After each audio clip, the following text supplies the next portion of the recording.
Hola, yo soy Fernanda Alfaro y este es mi examen final de la materia de implementación mecatrónica, en donde se nos pidió construir una fuente de corriente directa a partir de corriente alterna. Para eso tenemos el siguiente circuito, que es el circuito de nuestra fuente, en donde tenemos una entrada de corriente alterna. Este tipo de corriente es la que llega a nuestras casas, entonces vamos a tener aquí conectada una clavija. Después vamos a tener un transformador, que lo que hace es convertir el voltaje de una fuente de alimentación a un nivel más adecuado para distintos dispositivos. Entonces, como aquí tenemos un LED, nos va a ayudar a convertir de 12 volts a 5 volts. Después tenemos un puente rectificador. Estos lo que hacen es convertir corriente alterna a corriente directa.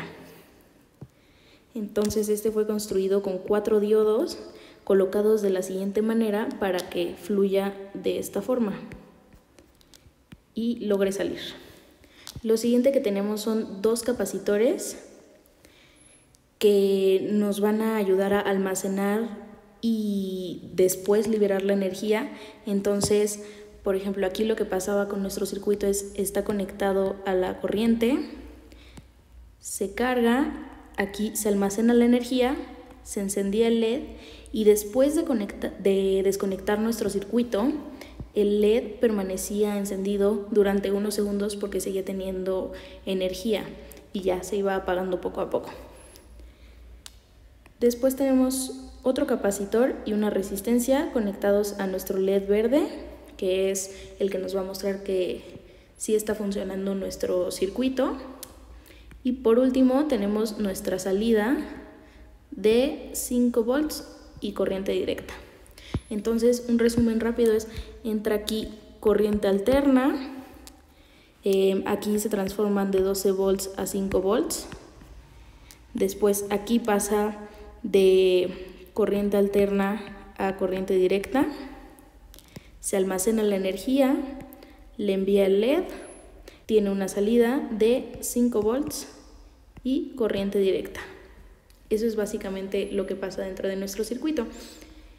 En las siguientes imágenes podemos ver cómo cuando estamos midiendo con nuestro multímetro al principio de nuestro circuito, nos arroja un voltaje de 13.2 volts y al final de nuestro circuito se convierte en 4.89 volts.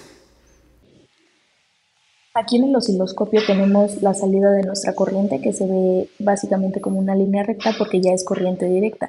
Si fuera corriente alterna se vería así, porque la corriente alterna se caracteriza por por diferentes cambios, por variaciones.